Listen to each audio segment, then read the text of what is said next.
budaya positif, lebih fokusnya pada diseminasi penerapan budaya positif. Ini adalah salah satu tugas dari calon guru penggerak di modul 1.4 yang memang mengharuskan kami untuk mengalih informasikan tentang budaya positif yang harus diterapkan di sekolah. Sudah kenal ya dengan saya, perkenalkan, saya Marzuliana, guru TK Kemala Bayangkari 64 Bojonegoro, calon guru penggerak angkatan 7 dari Kabupaten Bojonegoro.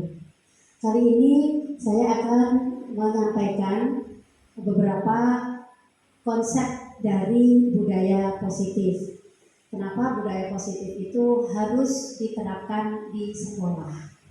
Yes. Ya, ada 7 konsep utama budaya positif. Yang pertama itu adalah perubahan paradigma belajar. Apa itu perubahan paradigma? Nanti akan kita bahas bersama. Yang kedua, disiplin positif. Yang ketiga, kebutuhan dasar manusia. Yang keempat, motivasi perilaku manusia. Yang kelima, posisi kontrol atau restitusi. Yang keenam, keyakinan kelas. Dan yang ketujuh, segitiga restitusi. Mungkin Bapak Ibu guru hampir sama ya, yang 5 dan yang 7. Kalau yang kelima itu posisi kontrolnya, di mana restitusi itu dilaksanakan, sedangkan yang ketujuh itu adalah penyelesaian kasus dengan menggunakan segitiga restitusi. Baik, kita akan bahas yang pertama di konsep utama budaya positif, yaitu perubahan paradigma belajar. Kenapa paradigma belajar itu harus dirubah? Karena selama ini belajar itu konotasinya hanya ada di sekolah, hanya ada di tempat les, hanya antara guru dan murid. Nah, sesungguhnya paradigma yang harus kita pahami tentang belajar atau pembelajaran itu bahwa setiap kita atau setiap murid itu unik. Nah, ini sebenarnya sudah kita pahami bersama. Setiap murid itu berbeda, ya. Nah, di sini di budaya positif itu atau biasa kita seperti kurikulum merdeka itu bahwa pembelajaran harus berdiferensiasi. Apa itu berdiferensiasi? Sesuai dengan kebutuhan murid. Harus sesuai dengan yang mereka butuhkan, bukan yang dibutuhkan oleh ibu guru. Ya. Jadi, nah di sana tertera pembelajaran dengan paradigma baru itu dirancang berdasarkan prinsip pembelajaran yang terdiferensiasi, berarti yang sesuai dengan kebutuhan murid. Sehingga setiap murid belajar sesuai dengan kebutuhan, sesuai dengan tahap perkembangannya untuk mewujudkan profil pelajar Pancasila. Next. Nah, yang kedua adalah kebutuhan dasar manusia. Termasuk anak-anak atau murid kita itu kan sudah disebut sebagai manusia kecil. Tetapi sebenarnya kata-kata manusia itu tidak berfokus pada kecil atau besar atau anak-anak atau dewasa, tidak. Semuanya disebut dengan manusia. Nah, kebutuhan dasarnya itu ada 5. Yang pertama, bertahan hidup. Yang kedua, kasih sayang dan rasa diterima. Yang ketiga, penguasaan. Yang keempat, kebebasan. Dan yang kelima, kesenangan. Setiap manusia bertahan hidup.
Kemudian yang kedua kasih sayang.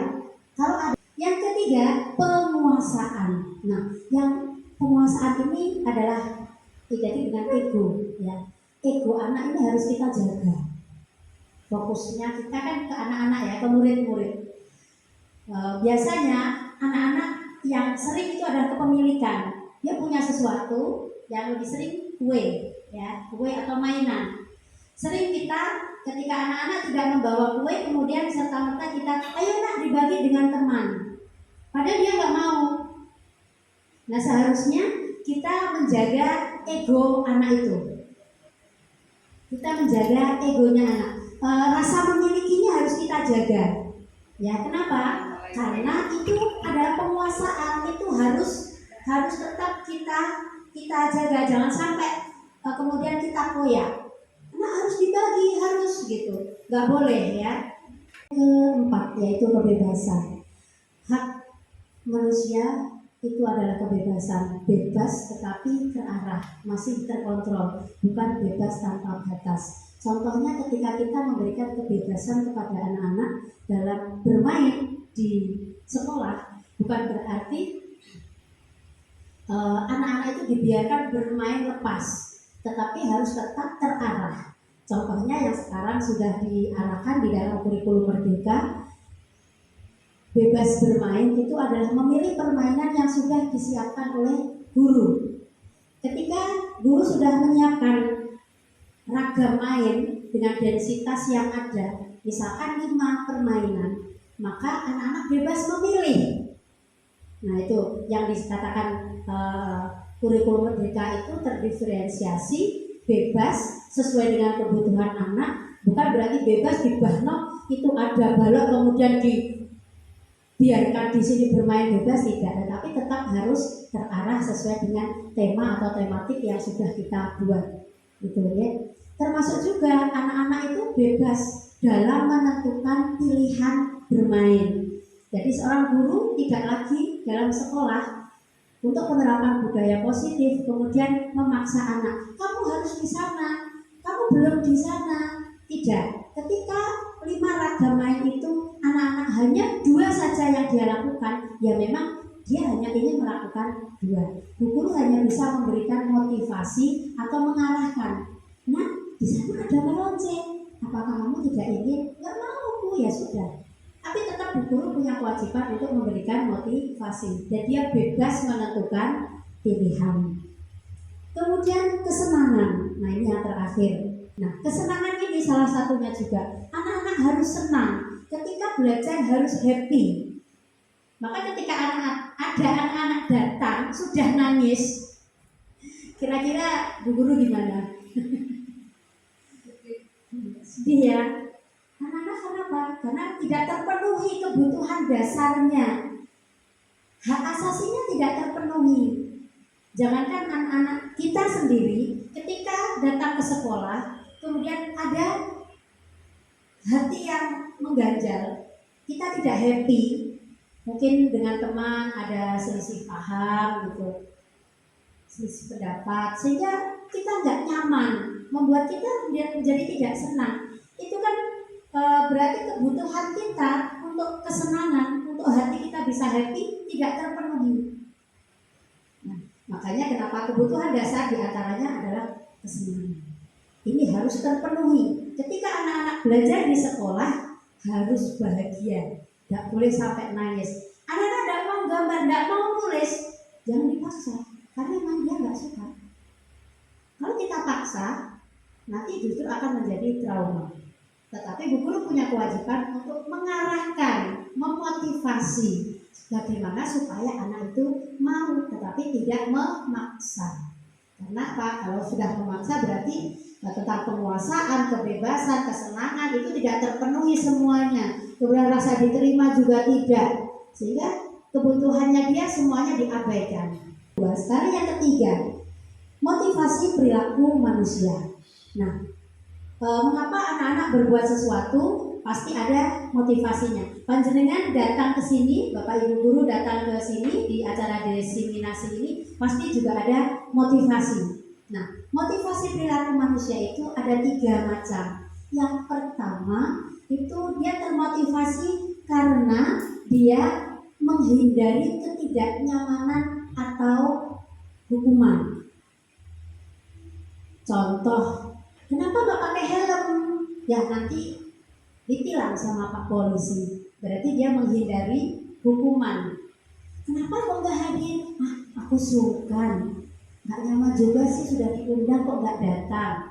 Berarti perilaku dia atau perbuatan dia hadir itu hanya memenuhi ketidaknyamanan atau supaya tidak dihukum, mendapatkan hukuman. Dia tidak nyaman. Kalau dia dapat hukuman dia tidak nyaman, sehingga dia melakukan hal tersebut. Kemudian yang kedua, perilaku yang kita lakukan itu biasanya didasarkan untuk mendapatkan imbalan atau penghargaan. Ayo Bu Rizky ikut pelatihan yuk. Oh iya, aku butuh piagam ya. Oh iya, yaudah ikut aja sambil tidur. Nggak perlu materinya, yang penting pokoknya dapat piagam. Berarti masuk di motivasi yang kedua.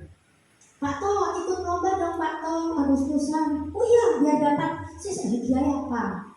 Nah, ada motivasi ingin mendapatkan hadiah, ingin mendapatkan penghargaan berupa piala atau wah hebat ya Pak To ternyata juara lari misalkan. Jadi ingin dihargai. Nah, yang ketiga inilah yang seharusnya bisa kita terapkan kepada anak-anak. Yang ketiga ini adalah untuk menjadi orang yang mereka inginkan, jadi menjadi diri sendiri, menghargai diri sendiri. Nah, kenapa kamu kok nyapu ini tadi? Kotor Bu? Oh iya, kalau kotor memang kenapa? Ya nggak enak Bu. Jadi berarti dia sudah bisa menjadi dirinya sendiri. Beda, saya kenapa kotor? Ya aku disuruh itu loh Bu. Berarti memang karena ketidaknyamanan, karena disuruh sama temannya. Nah, perilaku yang ketiga ini yang harus kita budayakan kepada murid-murid kita di kelas terutama. Kenapa? Contohnya, contoh kecil biasanya kita kan membagikan tiket ya kepada anak-anak. Meskipun anak TK itu kan ada tiket.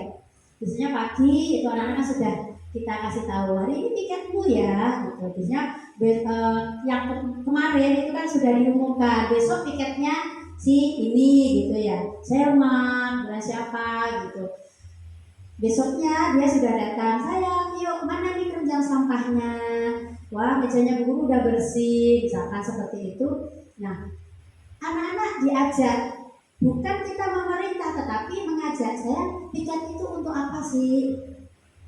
Nah nilai-nilai universal yang akan kita masukkan di motivasi perilaku manusia yang ketiga. Sehingga nilai-nilai universal itu apa? Menjaga kebersihan, menjaga keamanan, kemudian saling menghargai, apalagi ya Bu, untuk kesehatan. Itu kan nilai-nilai universal, nilai-nilai yang tidak dipisah-pisahkan oleh agama, ras, suku, bangsa dan lain sebagainya.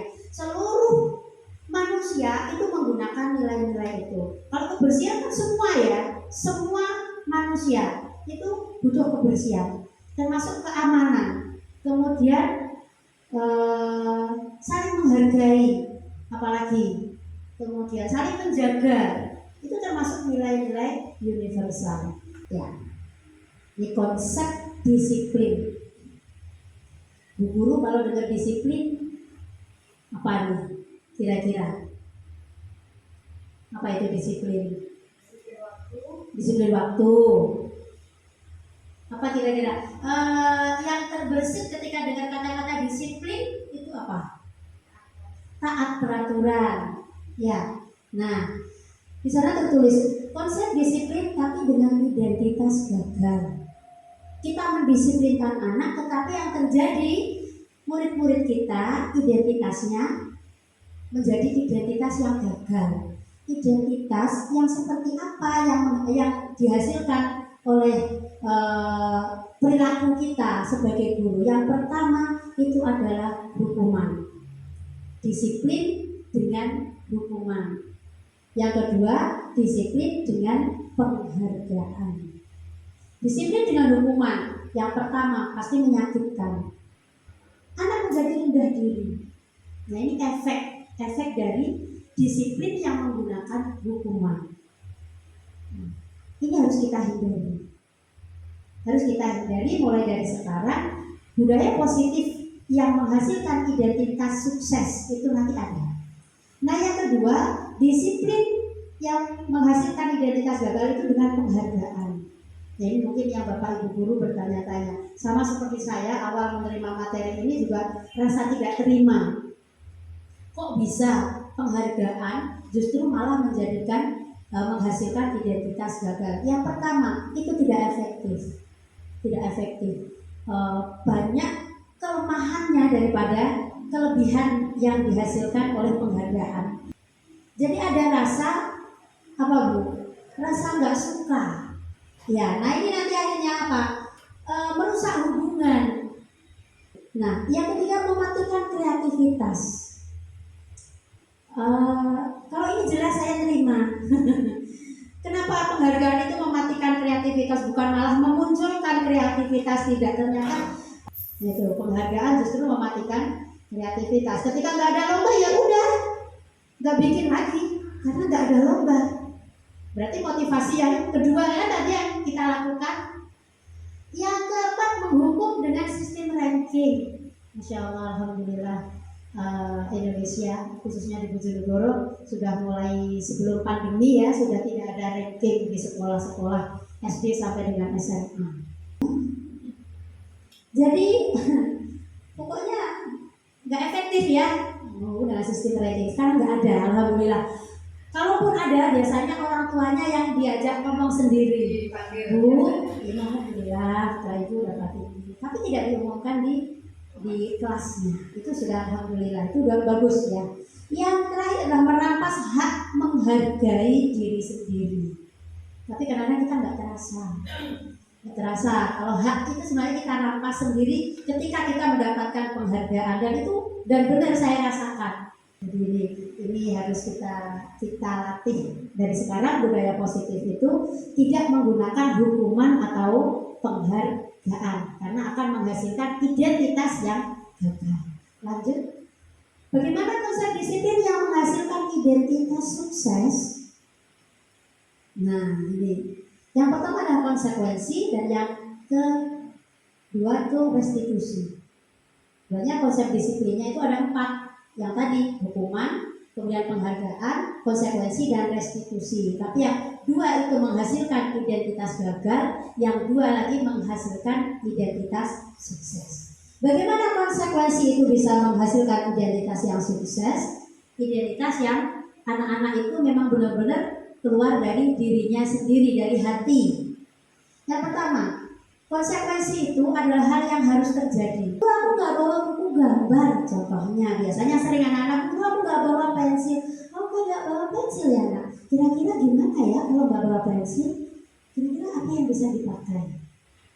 Atau harus gimana? Aku boleh pinjam nggak?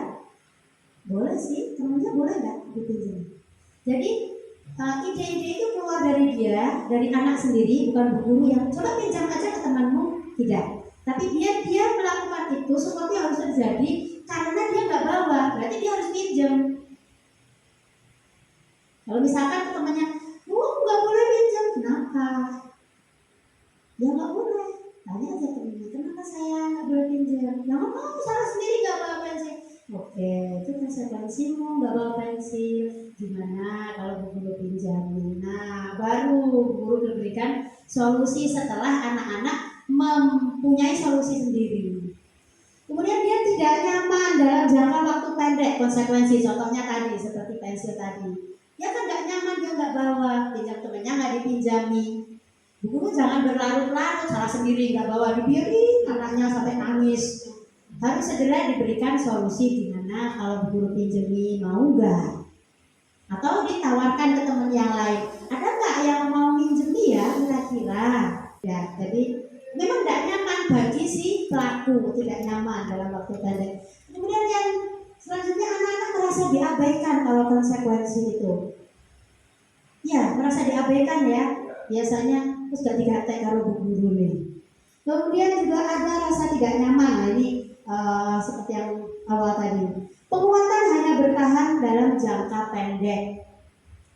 Nah, yang saya sampaikan tadi, boleh Bu Guru pinjemin, boleh. Besok lagi, dalam waktu itu dia mengingat, oh iya dipinjemin Bu Guru. Besok lagi dia di rumah, dia nggak bawa pensil lagi. Nanti dipinjemin Bu Guru. Jadi nanti di restitusinya itu nanti ada ya. Kalau konsekuensi seperti itu. Monitoring dan supervisi harus membantu penerapan peraturan ya. Dalam kalau masyarakat itu maksudnya di dalam kelas itu kan masyarakatnya anak-anak dalam kelas atau dalam sekolah, sehingga anak-anak itu benar-benar terpantau. Contoh begini, ketika anak-anak masuk, oke, saya kita mau jurnal ya, siapa yang sudah bawa buku bergambar? Saya Bu, yang ingat aku nggak bawa. Biasanya udah kelihatan anak-anak yang nggak bawa kan udah dia udah mulai minder, apa diem apa gimana. Kalau dia anak pemberani biasanya langsung bawa buku aku nggak bawa gitu. Nah ini monitoring kita, supervisi kita kan dari awal tadi sudah disampaikan siapa. Jadi sebelum jurnal kita sudah menyampaikan, kita sudah memonitoring dulu, memantau siapa yang tidak bawa pensil, siapa yang tidak bawa buku tulis gitu. Kemudian supervisinya bagaimana ketika anak-anak mewarnai dan menggambar, ketika anak-anak melakukan kegiatan itu monitoring kita, membantu kita untuk bisa menerapkan budaya-budaya positif dalam kegiatan anak-anak di kelas. Nah yang terakhir, konsekuensi itu memang mengajak anak-anak untuk menghormati peraturan. Ya, yang terakhir ini yang harus kita budayakan, yaitu namanya restitusi. Restitusi yang pertama yaitu merupakan pilihan dari hukuman, kemudian penghargaan dan konsekuensi. Ini pilihan kita bersama. Yang selanjutnya adalah menguatkan anak dalam jangka waktu panjang, menguatkan karakternya. Yang dimaksud adalah karakter anak. Yang ketiga, korban mendapatkan ganti. Nah ini yang perlu kita pahami. Contohnya kayak ini tadi, ada anak-anak yang bertengkar gitu ya. Bertengkar kenapa? Karena permennya itu dimakan sama temannya. Biasa ya, kalau kita anak-anak TK gitu ya, biasa. Tiba-tiba aja temannya langsung makan, nggak izin sama yang punya. Apakah kita memarahi anak yang makan? Tidak. Apakah kita kemudian menghukum? Diganti? Tidak. Jadi yang dimaksudkan korban mendapatkan ganti itu tidak kemudian diganti permennya semata-mata tanpa ada penyelesaian yang baik, tidak. Dia mendapatkan ganti ini loh, psikisnya yang tersakiti. Saya kenapa? Itu permenku dimakan Bu. Siapa yang makan? Kamu udah izin belum? Belum. Kan aku pengen. Iya, makan permen boleh, tapi milik sendiri, bukan milik teman. Ini milik siapa yang kamu makan? Tuh, nanti bukan milik sendiri. Aturannya gimana? Dikembalikan lagi ke aturan awal. Maka penting membuat peraturan kelas atau keyakinan kelas, nanti akan kita bahas bareng-bareng. Sehingga anak yang permennya dimakan itu merasa dia terlindungi, terlindungi gitu ya. Kemudian berarti haknya atau egonya tadi bahwa itu adalah miliknya itu tidak diabaikan. Nah ini yang dimaksudkan korban mendapatkan ganti. Tidak semata-mata tidak boleh gitu, ayo sekarang diganti, sudah ya, ayo saling memaafkan. Tidak selesai di situ. Jadi harus secara psikis harus benar-benar dinetralkan. Kemudian anak mendapatkan penguatan, itu jelas. Masalah terpecahkan. Jadi nggak sampai dibawa pulang. Kalaupun dibawa pulang, dia sudah merasa diselesaikan oleh bu guru. Kalau kita hanya sudah, loh jangan makan permennya temanmu toh, ayo minta maaf. Ya sudah sekedar minta maaf, sampai di rumah nangis sama mamanya. Kenapa? Permenku dimakan. Kenapa? Ya sudah selesai. Udah bilang sama bu guru, sudah. Terus ya sudah, minta maaf, sudah selesai di situ aja. Penguatannya nggak ada, harus dikuatkan kembali ke peraturan awal. Oke. Anak-anak belajar bertanggung jawab untuk perilakunya. Ini tadi ya, fokus pemecahan masalah dalam jangka waktu panjang, dan anak menghormati dirinya dan orang lain, sehingga dia benar-benar tahu haknya dan hak temannya. Bagaimana dia punya kewajiban menjaga dirinya dan kewajiban menjaga orang lain. Next, Mbak. Oke, konsep disiplin sudah selesai. Nah, ini pendekatan restitusi. Sebuah pendekatan untuk menciptakan disiplin positif. Kenapa ada kata-kata positif di belakangnya disiplin? Karena ini memang tidak menghasilkan identitas yang gagal, justru menghasilkan identitas yang sukses. Apa sih itu restitusi? Mungkin pernah dengar ya. Restitusi itu adalah proses menciptakan kondisi bagi murid untuk memperbaiki kesalahan mereka, sehingga mereka bisa kembali pada kelompok mereka dengan karakter yang lebih kuat. Ini kata bosen begitu, saya menirukan aja. Kenapa begitu? Nah, ciri-cirinya apa kalau kita melakukan restitusi? Yang pertama, bukan menebus kesalahan, tapi belajar dari kesalahan. Ketika dia makan permen teman, dia akan belajar dari situ. Oh, ternyata nggak boleh ya kalau kita makan milik orang lain. Dia belajar dari situ. Oh, berarti aku harus jaga juga. Milikku juga harus aku jaga. Saling menjaga. Yang kedua, memperbaiki hubungan. Jadi kasusnya sudah ada di TK kita ya kan, Mbak Ratu, Mbak Raisa, sekarang menjadi lebih bagus.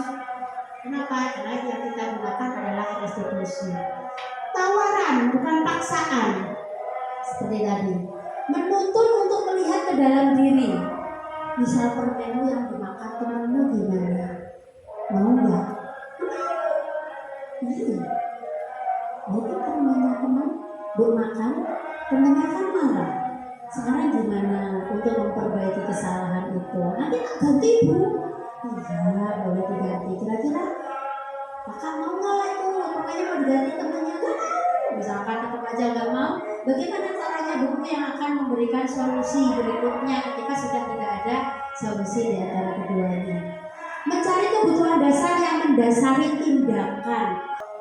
Fokus pada karakter bukan tindakan. Jadi karakternya yang kita kuatkan, dan yang terakhir menguatkan dan fokus pada solusi. Sama ya tadi yang restitusi di awal. Lanjut Mbak Din. Oke, nah perbedaannya ini contoh. Jadi nggak bisa di SD ya. Karena yang tidak memakai sepatu hitam, hukumannya apa? Guru menghukum anak melepas sepatu saat upacara bendera di depan teman-temannya. Gara-gara nggak pakai sepatu hitam. Anak malu nggak bu? Malu, gitu ya. Dia menjadi rendah diri, gitu.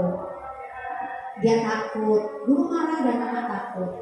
Konsekuensi, guru berikan konsekuensi agar orang tua mengganti sepatu itu dan dikirim ke sekolah. Itu salah satu konsekuensi sesuai dengan pelanggaran yang dia lakukan.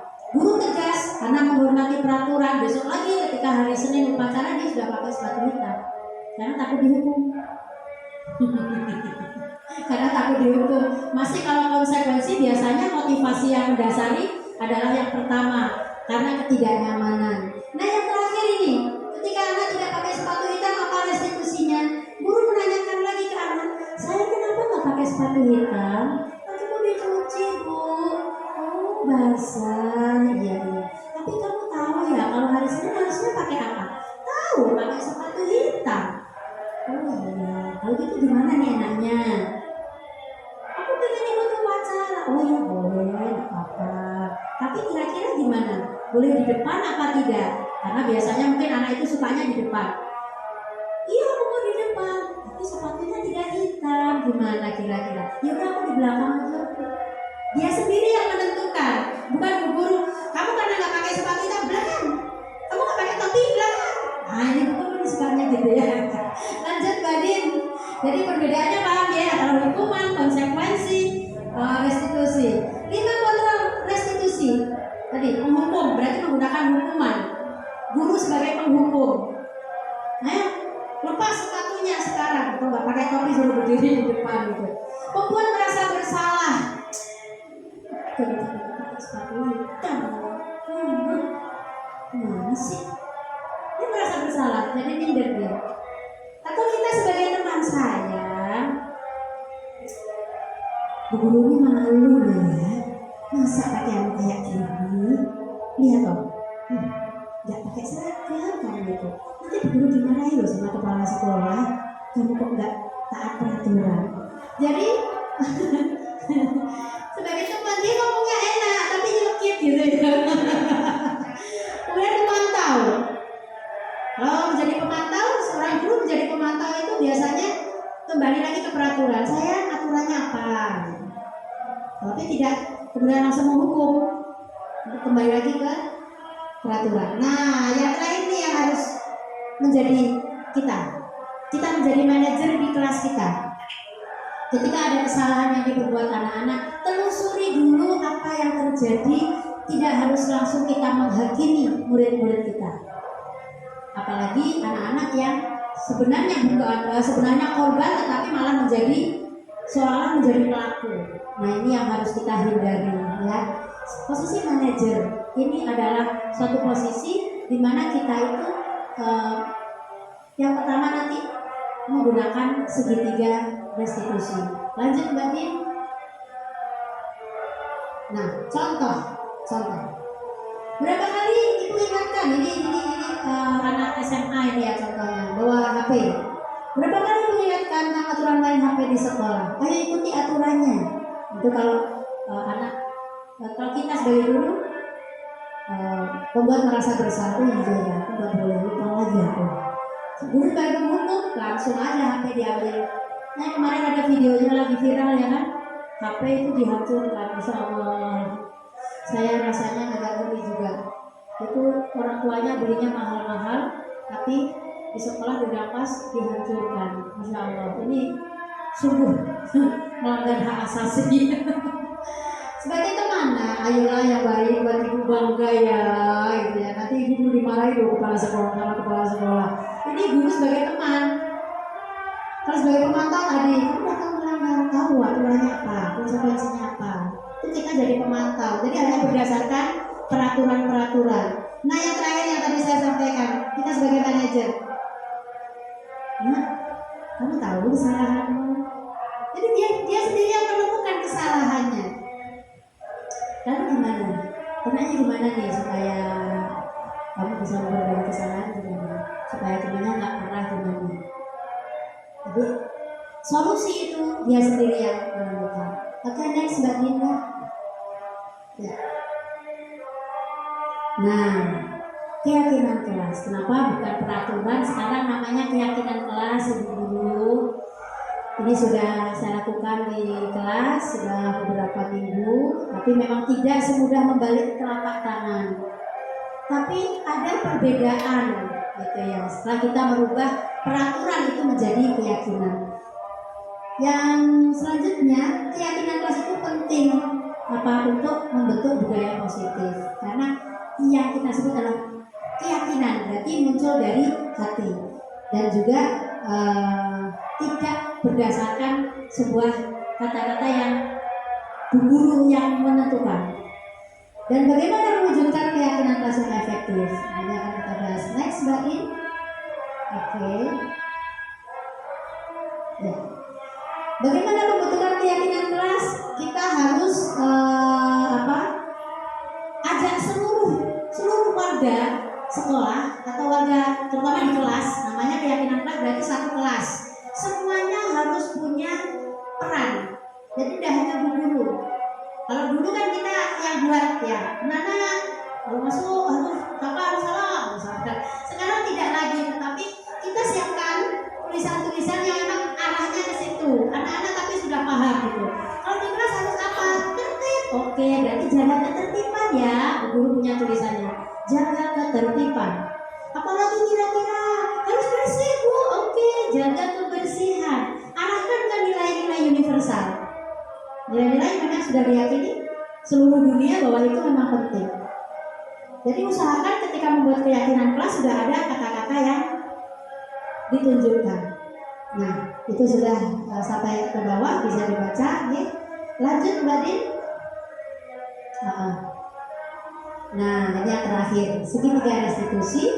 Yang pertama adalah menstabilkan, yang kedua validasi tindakan yang salah, dan yang ketiga menanyakan keyakinan. Nanti ada contohnya. Lanjut Mbak Din. Oke, ini contoh restitusi kemarin ini nggak lengkap videonya. Lagi main ayunan, nggak boleh di ini lagi main ayunan, didorong, udah dioyak-oyak sampai nangis gitu. Nah, kenapa ini tadi belum lihat Mbak Ajelnya nangis? Kenapa?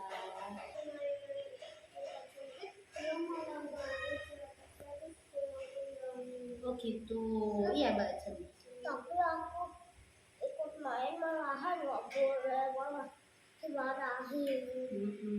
Sebentar. Aku kan ngomong sama semua temanku, pengen sama dia. Aku juga nggak mau sama Laika, maunya sama Akila. Oke, nah, pengen main ya? Pengen main ya? Boleh kan main? Boleh kan? Iya. Aturan mainnya gimana sih sebenarnya? Sebelum main kan udah dikasih tahu Bu Guru ya. Kalau mau main apa? Harus bergantian, ya kan? Harus apa? Bergantian. Harus apa saya?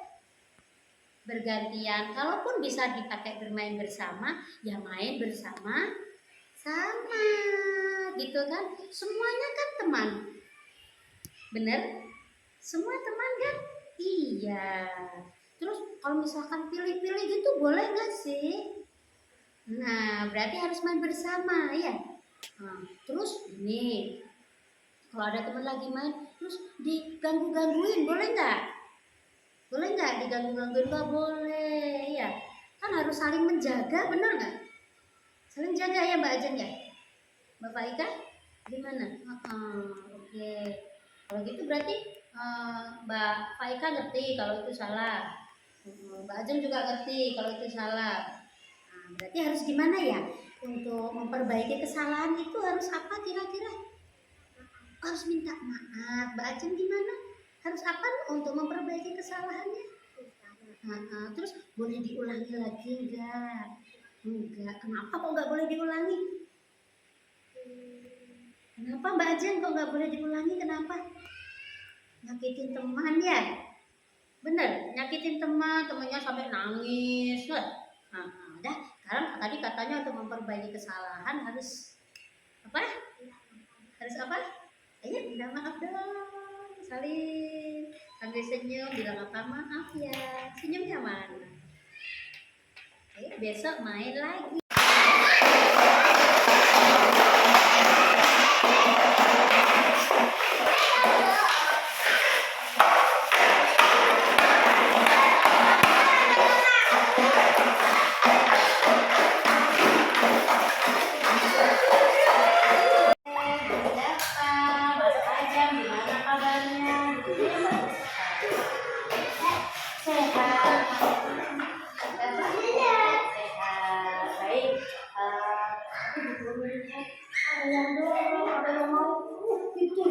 Seru sekali mainnya.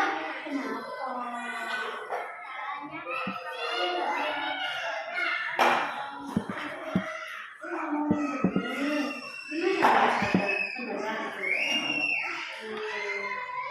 Tadi sepakat untuk gantian ya. Tadi kan pas gilirannya Mas Adam kan guru yang pakai kan tadi alatnya. Mas Adam, alatnya gimana? Depan Nunggu, ya kan? Nunggu sampai Mas Adam selesai, gitu ya. Tapi nggak apa sih sebenarnya, pengen main, pengen apa? Pakai itu alatnya itu ya, boleh, betul, ya. Main boleh. Biasa Mas Adam juga sering dorong-dorongan juga sih ya. Tapi nggak apa-apa kan ya? Yang nggak boleh apanya coba? Yang nggak boleh apa coba? Kita sepakat itu apa? Bergantian, terus apa lagi? Menyayangi, hebat sekali. Mas Dafa ngerasa gimana ya habis dorong Mas Adam, gimana rasanya?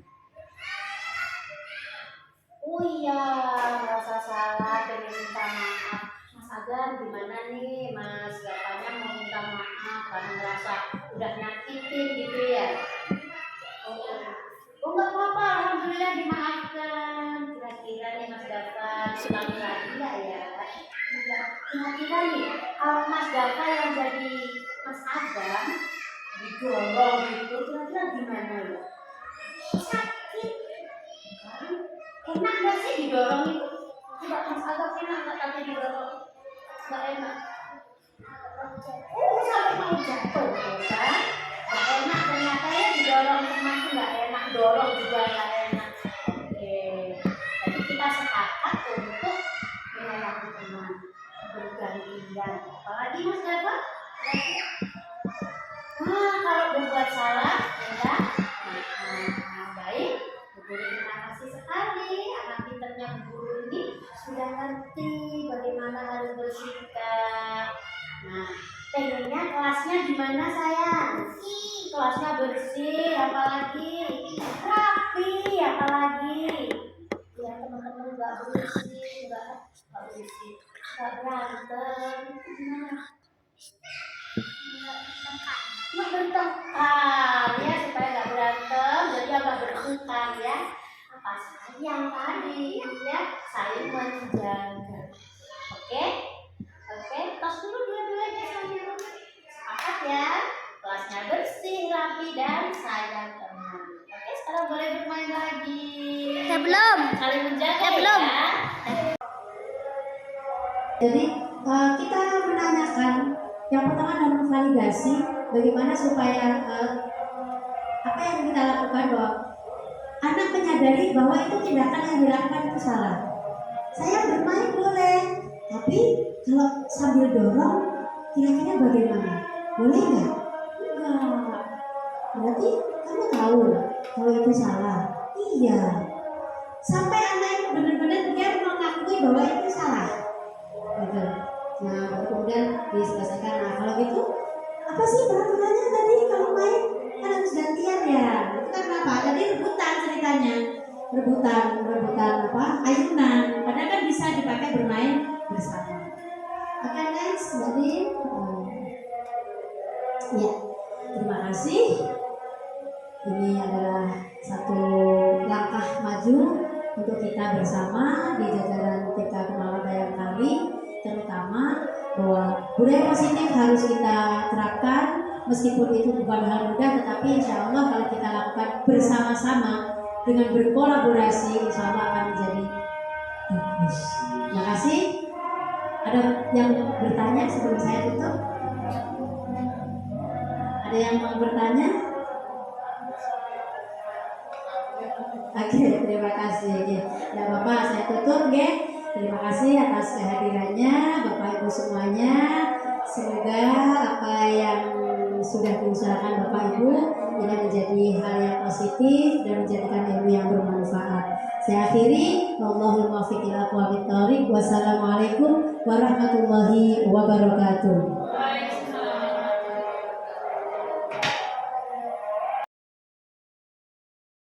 Assalamualaikum warahmatullahi wabarakatuh. Yang saya hormati Ibu Kepala TK Kemala Bayangkari 6470, yang saya hormati Ibu Ketua Pengelola Kelompok Bermain Kemala Bayangkari 6470, Ibu Ketua Komite yang saat ini diwakili Pak, ibu-ibu, orang tua murid, ini tidak ada bapak yang hadir ya, ibu semuanya. Alhamdulillah, terima kasih sudah menyempatkan hadir di ruangan ini. Beliau saya kali ini kita duduk di kursi, kalau biasanya lesehan. Ini kita buat suasana baru di tahun 2023. Benar apa yang mau aneh kok dipilih selain dengan ini. Nah, kali ini sedikit agak formal supaya kita bisa lebih fokus, gitu ya. Yang kedua, ucapan terima kasih kepada panjenengan semuanya yang sudah memenuhi undangan dari kami untuk kegiatan penerimaan BLP dan diseminasi budaya positif di TK Kemala Bayangkari 6470. Pada hari ini izinkan saya membuka sekaligus nanti menyampaikan diseminasi tersebut dalam rangka tugas sebagai calon guru penggerak angkatan maju di tahun 2022 kemarin. Jadi ilmu yang saya dapatkan harus disampaikan, dan ini menjadi bukti bahwa saya sudah menyampaikan ke panjenengan. Jika nanti kok penerapannya berbeda, kalau saya ditanya itu sudah disampaikan apa belum? Sudah, buktinya mana? Ya video ini nanti tak buktikan bahwa saya sudah menyampaikan diseminasi mengenai penerapan budaya positif di sekolah. Untuk itu diawali sambutan dari Ibu Kepala TK Malaka yang ke-64 Bojonegoro, Ibu Susi Indriani, kepada beliau disilakan.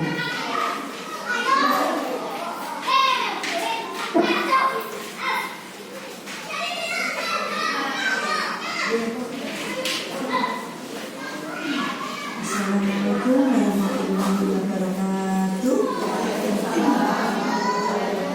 Maaf saya nggak buka masker ini karena saya ada takut. Nanti kasihan kalau panjenengan saya. Terima kasih Ibu, Bunda sekalian yang sudah menyempatkan waktu ini untuk merawat tapi Bojonegoro yang kita cintai ini. Alhamdulillah semua dalam keadaan sehat nih Bu. Alhamdulillah sehat. Kebetulan di sini ada ketua paguyuban A dan B juga rawon ya. Alhamdulillah, terima kasih. Ucapan terima kasih yang hanya bisa saya sampaikan ke panjenengan karena iya. Nah, saya senang ketua paguyuban tetangga cantik. Karena habis liburan lama kan, healing terus itu kayaknya. Bu guru yang nggak sempat healing karena bu guru masuk terus.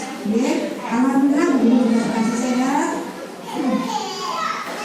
Karena cuaca bu tentu harus hati-hati. Jadi jaga kesehatan anak-anak kita. Dan alhamdulillah kemarin anak-anak juga sudah masuk.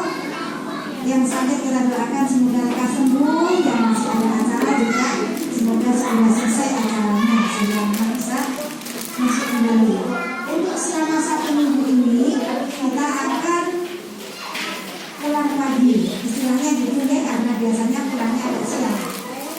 Sampai hari Sabtu pulangnya jam 9.15, jam 9. Untuk kemudian minggu berikutnya akan normal. Jadi masuk setengah 8, pulangnya jam 10 kurang 11 kurang 4 kelompok A. Untuk kelompok B jam 11 lebih 4 masih tetap. Untuk jadwal Maulana juga masih tetap hari Selasa. Kelompok A jadwalnya pagi sampai jam 9, kelompok B jam 9 sampai jam 11. Ya. Penerapan budaya positif ini ada kaitannya dengan disiplin positif. Kenapa harus ada kata-kata disiplin? Kenapa harus ada kata-kata positif? Dengan kalau dengan disiplin itu mesti konotasinya apa, Ma? Kalau dengan katakan kepatuhan, apalagi hukuman. Kalau disiplin itu kayak peraturan, ya. Nah, seorang murid kalau mau belajar harus mengikuti peraturan. Kalau dia tidak mengikuti peraturan maka tidak belajar. Sesungguhnya itu arti dari kata disiplin. Jadi kalau misalkan anak-anak harus disiplin, itu bukan berarti anak-anak kalau tidak mengikuti peraturan kemudian dihukum. Itu salah arah. Dan pendidikan kita saat ini menjadi salah arah. Selanjutnya konsep utama budaya positif yang akan kita sampaikan di sini nanti ada 7. Ada 7 kaitannya. Yang pertama itu adalah perubahan paradigma belajar. Belajar yang ada sekarang ini dari Pak Menteri itu sudah dicanangkan bahwa belajar itu di semua tempat. Semua bisa digunakan untuk belajar, tidak hanya di sekolah. Apalagi kemarin sudah ada pandemi 3 tahun, Masya Allah, yang saya lebih lama ya. Kalau di sekolah cuma berapa jam? 3 sampai 4 jam ya. Lebih lama di rumah. Orang tua sebagai pionir ini yang harus digandeng, harus bekerja sama dengan pendidik. Bagaimana supaya pemulihan pendidikan ini menjadi lebih cepat. Nah, diantaranya alhamdulillah kemarin salah satunya satu-satunya di tahun 2002 TK Kumala Bayangkari masuk terjaring dalam guru pembimbing. Dari mulai angkatan 1 sampai angkatan 7, dari satu-satunya Bu, Masya Allah saya derdek Bu Mulumi. Mateng kan mateng digodok apa dibungkus ya. Ya, jadi yang pertama perubahan paradigma belajar. Jenengan harus mulai membuka hati, membuka wawasan bahwa belajar itu tidak hanya di sekolah, tetapi di rumah karena lebih lama, maka jenengan juga harus memperhatikan itu. Betul ya? Yang kedua itu tentang disiplin positif yang tadi sudah kami sampaikan bahwa disiplin positif, kenapa kata-kata disiplin digandengi dengan kata-kata positif supaya apa? Supaya pembentukan kepatuhan terhadap peraturan itu tidak serta-merta membuat anak-anak takut, tidak membuat anak-anak minder, tidak membuat anak-anak merasa bersalah. Ini nanti akan kita sampaikan selanjutnya. Yang ketiga, kebutuhan dasar manusia. Kemudian yang keempat, motivasi perilaku. Bagaimana anak-anak berperilaku. Ini tentu saja juga ada kaitannya dengan panjenengan semuanya. Makanya kita minta untuk bekerja sama. Yang kelima, posisi kontrol, yaitu restitusi. Yang keenam, keyakinan kelas. Ini nanti akan berimbas ke keyakinan yang ada di rumah. Pokok-pokok keyakinan dibikin kok jenis peraturan, nanti kita jelaskan. Dan yang terakhir adalah segitiga restitusi. 7 ini nanti akan kita sampaikan kilat. Kalau saya 3 bulan, jenengan cukup 30 menit saja. Singkat tapi insya Allah nanti bisa kita untuk berkolaborasi bersama-sama ya Bu, untuk menciptakan budaya positif di TK Kumala Bayangkari. Nah, pembelajaran dengan paradigma baru. Pembelajaran dengan paradigma baru ini kita rancang di semester 2 ini dengan prinsip pembelajaran yang terdiferensiasi.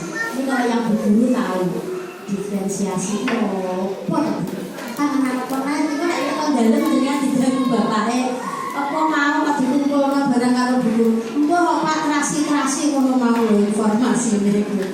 Terdiferensiasi itu pembelajaran yang melihat kebutuhan anak, berpihak kepada anak sesuai dengan kebutuhan anak. Putrane jenengan tuh ora patek seneng nulis, tapi senengane cerita.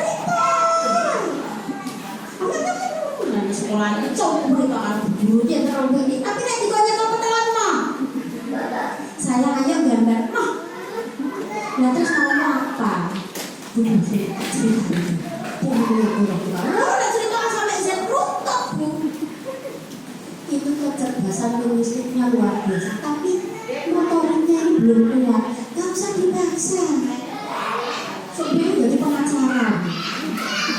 Saya itu jadi pengacara sebenarnya. Jadi gak usah bingung jenengan. Terdiferensiasi ini yang harus panjenengan ketahui. Di rumah putrane jenengan itu senangnya gambar.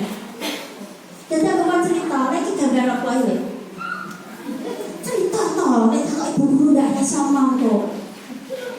Menang deh gede-gede. Tapi gambarnya Masya Allah luar biasa. Ada itu anak-anak seperti itu. Ibu tidak usah bingung. Anakku sampai SD, ini kan bisa nulis. Bu, 3 bulan menjelang SD itu nanti masa peka yang luar biasa. Dan ini terbukti. Jadi jangan resah kalau putranya masih kelompok A belum mau nulis atau belum mau baca. Nanti masa peka 3 bulan menjelang masuk SD itu masa peka, dan jangan khawatir, pasti bisa. Asal caranya, tahapannya jenengan ikuti dengan baik. pasti bisa. Gitu ya. Jadi terdiferensiasi harus sesuai dengan kebutuhan, bakat dan minat anak. Halo. Halo. Saya mau ngomong apa dia. Sehingga setiap murid itu belajar sesuai dengan kebutuhan dan sesuai dengan tahap perkembangannya. Bu, jelengan remeng pisan niku sing mateng wet asli apa dikarbit? Mateng asli. Wah, sombong nang. Karena waktu momen kalau sing kepen dikarbit. Kira-kira jenengan remeng sing pundi? Ayo sing boleh belajar mamanya. Ini sama putra jenengan. Ini tinggal pilih mau yang karbitan atau mau yang sesuai tahapan perkembangannya. Ya. Jadi paling tidak panjenengan besok Mbak ini sekolah, Mbak sinau belajar itu tidak perlu dipaksa. Ya seperti kita dulu aja loh. Saya masih ngalami ya Bu. Saya kelas 3 itu baru bisa baca Bu. Lalu guru SD kok saya kewajiban marai waca di guru TK. Loh saya kan pinter-pinter kelas TK kelompokan harus diwarai waca kalau guru. Tapi tetap boten pareng dipaksa. Ingat diferensiasi harus sesuai dengan tahapan perkembangan. Dulu masih mikir dulu. Oh ini anak gaya belajarnya kinestetik. Oh ini anak gaya belajarnya visual. Oh ini anak gaya belajarnya auditori. Sebenarnya ngomongin kok. Oh berarti caranya ya perlu didongengi. Oh ini anak sukanya dengan visual. Oh gurunya ya diubah nek ulang. Kenapa buat teman-teman hari ini kita akan belajar tentang binatang. Binatang itu ada binatang 2 dan binatang 3. Sebentar itu dia itu adalah binatang. Nah, kalau tidak ada muridnya terbiakan pencalonan semudah nulis balok-balok. Jadi guru itu harus tahu gaya belajarnya masing-masing. Anak-anak dikombinasi. Anak-anak saya senang main balok, orang senang auditor, nggak senang ngomongnya Bu. Ya sudah biarkan dia main balok. Saya senang dongeng, ngomongnya dongeng, ya cukup ngomongnya dongeng. Jadi seperti itu pembelajaran kita. Ya, jadi jenengan nggak usah bingung anak sekolah juga ada motor kok jualan. Tapi putrane lo kinestetik, senengane pola. Makanya setiap awal masuk kita ada jurnal. Jenengan mungkin sudah tahu jurnal itu gambar bebas sesuai dengan ide dan gagasan dia saat itu. Maka jangan heran nek seminggu buku gambar limontek. Ada lima. Lalu buku gambar ini sebentar. Lah sehari dikasih tahu buku gambar 1 halaman enggak mau. 5 halaman gambar kabeh buku. Entek sakal. Makanya mama bingung dek konten. Sesuatu usaha mah. Tujuannya apa? Untuk paradigma belajar baru ini supaya bisa membentuk anak-anak menjadi profil pelajar Pancasila. Saya kira lagi digencar-gencarkan profil pelajar Pancasila. Yang pertama adalah bertahan hidup. Kemudian kebutuhan dasar yang kedua kasih sayang dan rasa diterima. Anak-anak butuh kasih sayang. Tidak hanya butuh nutrisi, tetapi butuh perhatian. Perhatian tidak hanya materi, tetapi pandangan kita, usapan tangan kita, ya, dekapan kita, pujian kita ke anak itu merupakan kasih sayang dan rasa diterima. Nyun sewu. Pernah tidak panjenengan ketika anak-anak pulang sekolah, kemudian anak-anak itu saking senangnya untuk gambare di sekolah itu dipuji sama bu guru, terus di rumah itu ini ditunjukkan ke mama. Pernah tidak Ma? Terus jenengan tuh lagi enak-enak botok jembar. Mama tidak tahu lagi mama gambare rumah jadi bu guru wapi sama kedan. Ono. Bapak ini loh.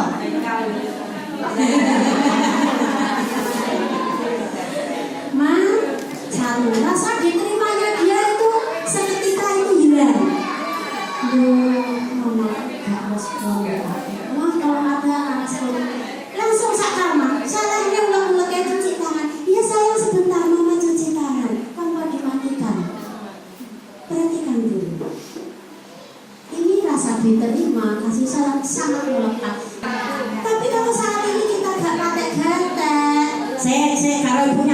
piye. Nah nek ana gambare tak delok. Sama-sama dia tetapi kalau cara penerimaannya berbeda, Masya Allah. Ini nggih. Rasa diterima. Yang ketiga, penguasaan. Seru. Ada anak-anak yang egonya itu memang masih melekat. Ya, seru ya. Egois dengan ego itu berbeda. Kalau ego itu rasa memiliki yang lekat, tapi nek egois itu mementingkan diri sendiri. Ego anak itu harus dijaga, tapi egoisnya harus dilatih untuk berbagi. Ego itu jangan sampai kemudian dibiarkan lepas. Karena apa ini penting, terutama untuk menjaga diri sendiri. Ego anak. Yang keempat tentang kebebasan. Ini kebutuhan dasar. Manusia semua pengen bebas. Mana kayak aturan sering langgar. Ini karena kebutuhan dasar manusia, diantaranya adalah kebebasan. Makanya ada kata-kata peraturan itu dibuat untuk dilanggar. Ya karena kebutuhan dasar manusia diantaranya adalah kebebasan. Tapi bukan berarti melanggar peraturan itu diperbolehkan. Kebebasan yang dimaksud adalah kebebasan untuk merdeka. Merdeka melakukan apa yang dia yakini benar. Merdeka untuk melakukan apa yang dia butuhkan. Kalau itu negatif, kewajiban kita menyarankan. Loh, nah sebenarnya penean. Jalanan sebenarnya penean gimana? Wah, bencolotan bisa. Nah, kalau kamu gak suka naik-naik, enak atau boom? Ini biasanya anak laki-laki yang suka main di panjat jalan panjatan itu. Kamu kok suka naik-naik kenapa? Enak bu, menantang bu. Oh iya. Supaya nggak jatuh gimana bu? Karena tuh bu. Oh iya. Berarti dia tahu. Beda dengan